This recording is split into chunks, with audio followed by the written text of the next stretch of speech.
Dear students, we are discussing about the elements of mechanical engineering topics. In that module 5, already we have seen about the NC and CNC machines, that's advanced manufacturing technologies, and now we are in discussing about the robots.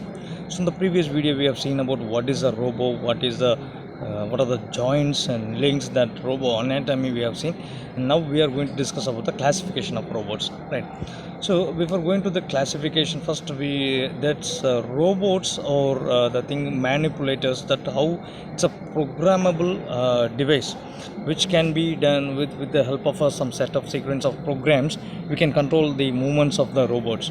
It will be just like acting as a human arms. We can do anything.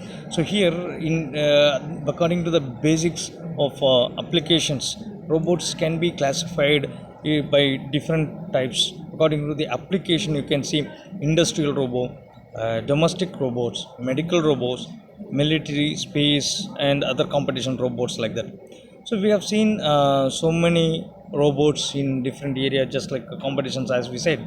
So drones we are going to use, and spaces where the robots are going to be used in space, and medical like that. So first of all, we will see about the configuration based upon the physical configuration. The robots based on physical configuration, how it will be. So there are how it will be working nature. According to that, it will be classified as different types. First one is Cartesian configuration. Cartesian, we know the coordinate system. X, Y is the direction coordinate systems, right? So according to that, if the robo is acting on all the three directions, X direction, Y direction, Z direction, then we call it as a Cartesian configuration robo. Here we can see this configuration robo, how it will be working in all the three directions is one is in the linear X direction, linear Y direction, and linear Z directions.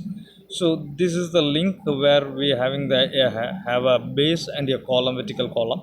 But in that joints we have three joints. In the joints are orthogonal joints are there. So on the linear joints, which are used for moving the uh, arms in a linear manner.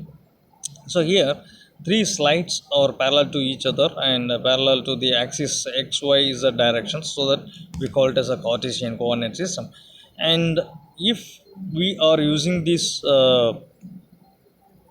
joints or the slides in xy is a direction, then obviously it will cover a working space of a rectangular workspace. Okay, so we can make this is called a rectangular workspace robo. Also we can call it as a rectangular workspace robo or a Cartesian robo.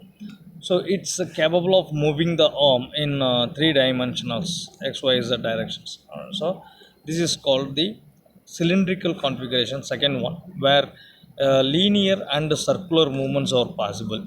So the linear movements, one is we can see base and the vertical column. In the vertical column, the entire slide, it is sliding on the vertical column, as well as it can be rotated in the vertical column, so that rotating and moving up and down is possibilities there. So this is called a cylindrical configuration. Why it is a cylindrical configuration? If you see, if we use this robo, the linear movements as well as the rotary movement, if you check with that, it can move up and down, and it can rotate along the vertical axis of the column.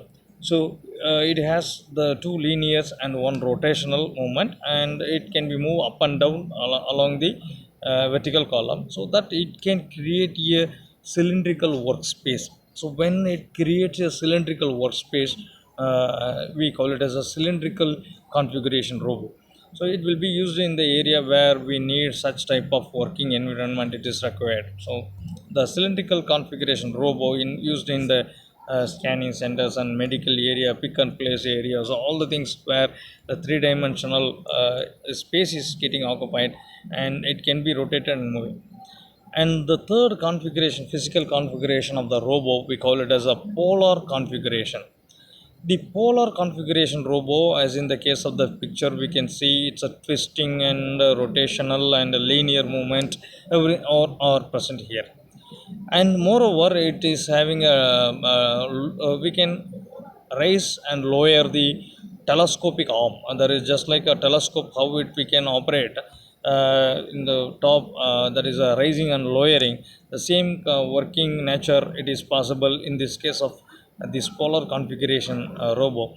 So it's a spherical robo. We call it as a spherical robo also, because when it moves up and down and it can rotate in their swiveling in their area, it is a spherical, it will create a space of spherical nature.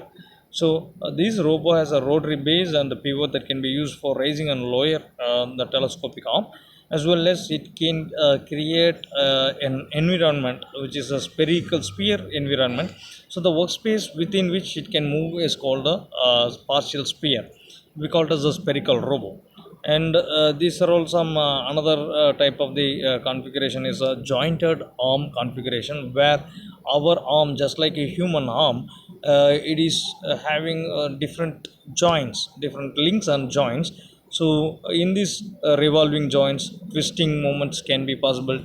All the things can be done with the help of this, just like a human shoulder, human arm, elbow, wrist, like that it will be working.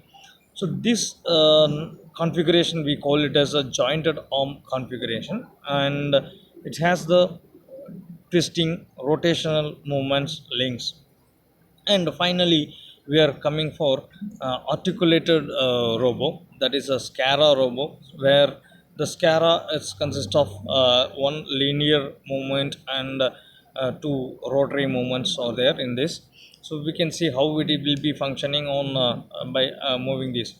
These are all the basic configuration, basic robo classification based on the configuration, physical configuration. So number one is Cartesian coordinate system, or it may be used for making a workspace of rectangular box. So we can call it as rectangular configuration robo or Cartesian configuration, as well as a cylindrical robo and a jointed arm robo, telescopic robo or a spherical robo, polar robo, like the names indicates the functioning of the robo, how the working space is defined. According to that it will be.